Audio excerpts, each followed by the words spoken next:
Salve, salve, moçada! Vamos continuar a leitura do capítulo 3, a Bioquímica do Amor, do livro Amor 2.0, da Bárbara Fredrickson.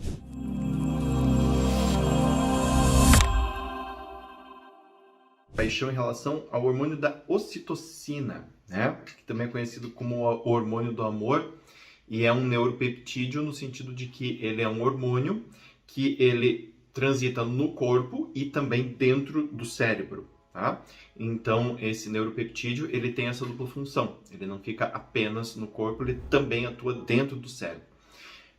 Bom, qual a importância da ocitocina? Vamos ver aqui. Nos humanos, a ocitocina atinge picos durante o intercurso sexual tanto para homens como para mulheres, e nas mulheres também durante o nascimento dos filhos e lactação. Momentos interpessoais cruciais que forjam novas ligações sociais ou reforçam as existentes. Então, detalhe importante aqui. Veja, quando as pessoas falam sobre sexo ser só sexo, sexo nunca é só sexo. Tá? Justamente por causa da liberação deste hormônio.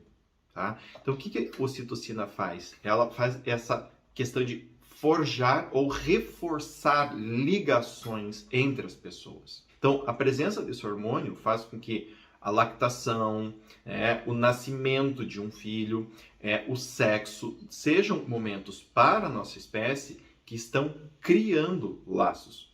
Tá? Então, criando ou fortalecendo ligação entre os humaninhos. A ocitocina, ela é muito importante não só na criação dos laços, mas também para nos ajudar a passar por algumas situações. Tá? Nós vamos ver isso daqui logo mais à frente. Então, os efeitos da ocitocina sobre a confiança são bastante sensíveis aos sinais interpessoais, como aqueles toques sutis que o deixam com o pé atrás, porque o outro pode ser do tipo um apostador ou irresponsável de outras formas. Sob o efeito da ocitocina, você fica mais atento para o olhar dos outros e fica especialmente mais atento a seus sorrisos, especialmente os mais sutis. Talvez por estar prestando mais atenção ao olhar e sorriso dos outros, você fica melhor para julgar o sentimento deles e ver as respostas de modo geral como mais atraentes e confiáveis. Você também fica particularmente sensível aos sinais do ambiente associado com vínculos sociais positivos. Tá? Então, o que ela está querendo dizer aqui? Em primeiro lugar, que a ocitocina ajuda a gente a se conectar e a fortalecer as nossas relações. Em segundo lugar, que a ocitocina ela vai fazer você ficar mais sensível à percepção de microexpressões faciais. Então, aquela mexidinha de canto de boca que a pessoa dá, aquela mexidinha um pouquinho para cima, que ela dá com a sobrancelha ou com o couro cabeludo, pequenos movimentos oculares para cima, para baixo, para os lados, ou inflexões dessa musculatura que mexe junto com a bochecha aqui. Tudo isso vão ser sinais que, quando estamos sob o efeito da ocitocina, vão ficar mais sensíveis. Justamente por isso. Porque a ocitocina é um hormônio que nos organiza para vincular. Então, a gente fica mais atento para olhar para este serzinho com quem estamos querendo nos vincular, para verificar se isso realmente vai valer a pena. Tá? E aí, como ela falou anteriormente, o efeito que isso vai ter sobre a nossa confiança, em relação especificamente falando ao ambiente social, tende a ser afetado também.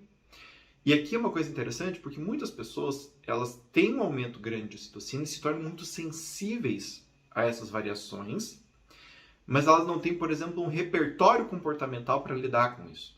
Então, às vezes a pessoa percebe, mas ela não sabe o que fazer. E aí ela se sente insegura. Não é que ela está percebendo errado, é que ela não sabe como reagir a isso. E isso daqui é uma outra questão que vai ter a ver com o comportamento daí. Pesquisas similares mostram que se comportar gentilmente também aumenta os níveis naturais de ocitocina, que por sua vez reduzem o aumento da frequência cardíaca e pressão sanguínea causadas pelo estresse, bem como a sensação de depressão, além de aumentar a tolerância à dor. De forma mais geral, a ocitocina foi definida como um dos personagens principais na resposta acalmar e conectar dos mamíferos. Uma distinta cadeia de respostas cerebrais e corporais, mais bem contraposta à familiar resposta lutar e fugir. Então, todo mundo conhece hoje em dia essa ideia de luta ou fuga, mas nós temos outros sistemas, né, que também são instintivos e também são acionados de maneira automática. Este daqui de acalmar, né, e conectar é um deles. A nossa espécie não passou a sua vida inteira só lutando e fugindo. Nós também nos conectamos, nos aproximamos, nós também nos acalmamos. Por quê? Porque o meio ambiente permitia isso.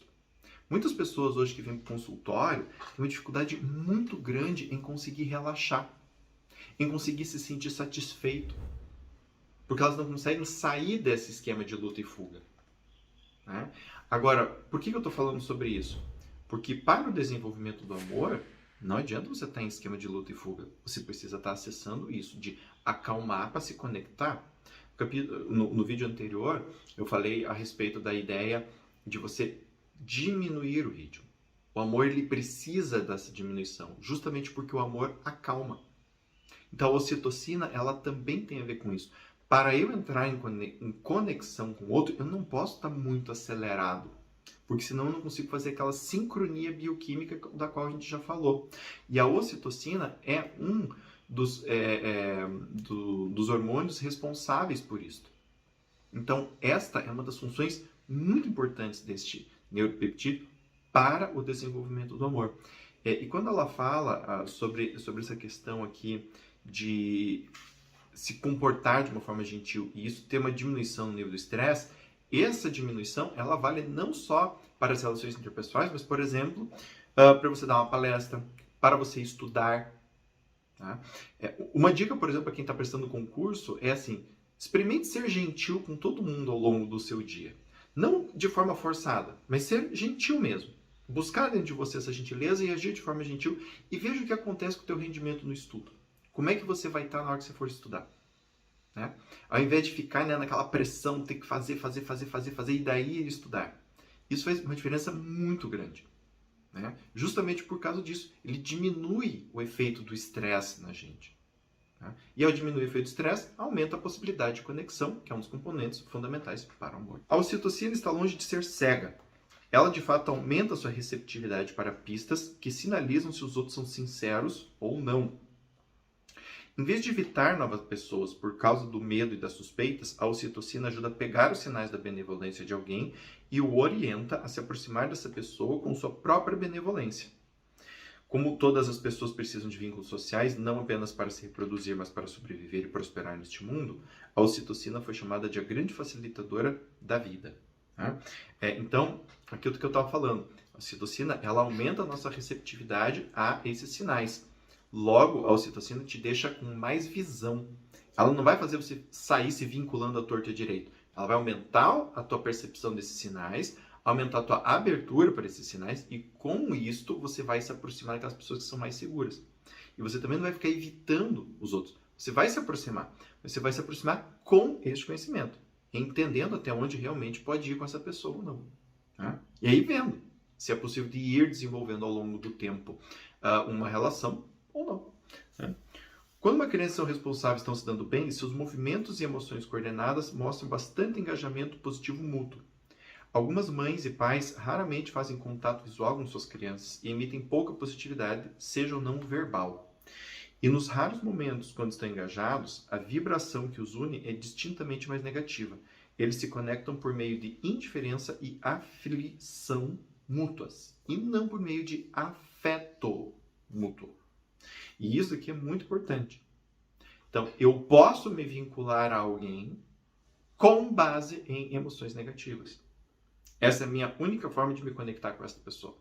Então, o meu vínculo com essa pessoa vai ser sempre um vínculo difícil, pesado, doloroso, né? Justamente por causa disso que ela está falando aqui. Tá?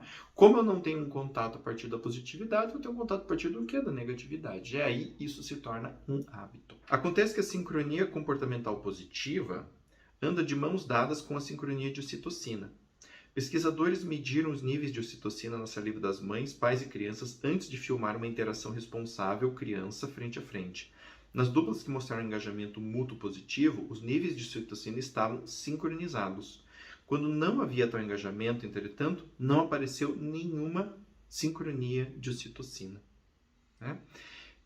A ressonância de positividade, portanto, pode ser vista como a porta de entrada por meio da qual as tendências bioquímicas primorosamente sintonizadas de uma geração influenciam as da geração seguinte para formar uma ligação duradoura, frequentemente para a vida inteira.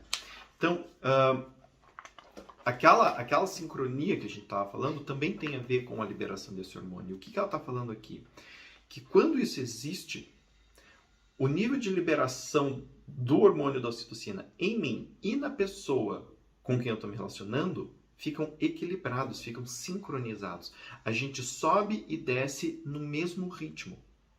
Quando eu não tenho essa sincronia, essa conexão, aí tem uma aleatoriedade. Ou às vezes nem tem a liberação de ocitocina. E isso faz com que a relação fique desregulada no nível bioquímico. Estão me entendendo? Então é quando um está de um jeito e outro está de outro. E isso se torna uma constante. Porque é óbvio, né, gente? Quando a gente fala aqui, vale sempre lembrar que isso não é uma coisa que acontece o tempo todo. Né? 100% do tempo. Ai, aqui então eu não amo porque não é 100% do tempo que isso acontece. Gente, nada em ciência biológica humanas é 100%. Né? Eu sempre falo que em ciências humanas 80% é 100%. E um pouco vale para biológica também. Tá? Então isso não é uma coisa que tem que estar acontecendo o tempo todo, senão não está acontecendo nada. Tá? Só para ninguém ficar assim, muito píssico com isso, assim, ai meu Deus do céu, então isso tem que estar acontecendo o tempo todo. Né? Não, mas a maior parte do tempo, onde isso se torna uma parte da rotina. Tá? Muito bem. O que daí, só para fechar essa parte sobre a ocitocina, ela está falando sobre filhotes de ratos. Né? Filhotes de rato bem limpinhos, ou ouso dizer bem amados, crescem e desenvolvem um comportamento mais calmo. São menos agitados e mais curiosos.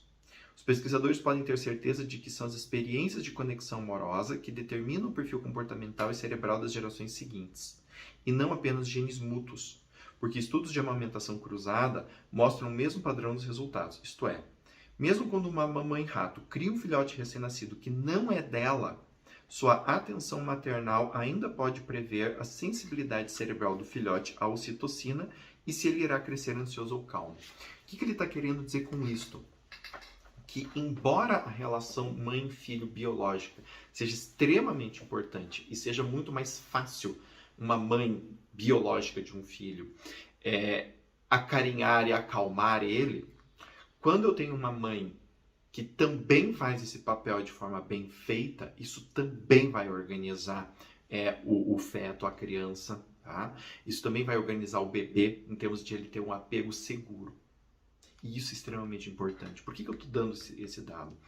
A Bárbara traz algumas pesquisas a respeito da questão das crianças, porque a gente está vendo cada vez mais um aumento no nível de ansiedade. E muitas vezes isso tem a ver com esses primeiros contatos, com esse entrar no mundo de uma forma desprotegida, que cria na pessoa um apego ansioso, um apego inseguro, e faz com que a pessoa tenha níveis muito altos de estresse, muito altos de ansiedade, e esses níveis muito altos ao longo do tempo, né, tendem a prejudicar a saúde física. Em outro vídeo eu falei que dos 2000, né, de 2000 mais ou menos para cá, a expectativa de vida tem sido diminuta nas crianças, pela primeira vez na história. Né? Então isso é um dado para a gente começar a se preocupar mais com essa questão de toque, com essa questão do amor, e o quanto essa emoção é extremamente importante para a nossa espécie, especialmente nos dias de hoje. Certo? Então isso foi a parte da ocitocina, e no próximo vídeo eu vou falar a respeito do nervo vago, que também é um componente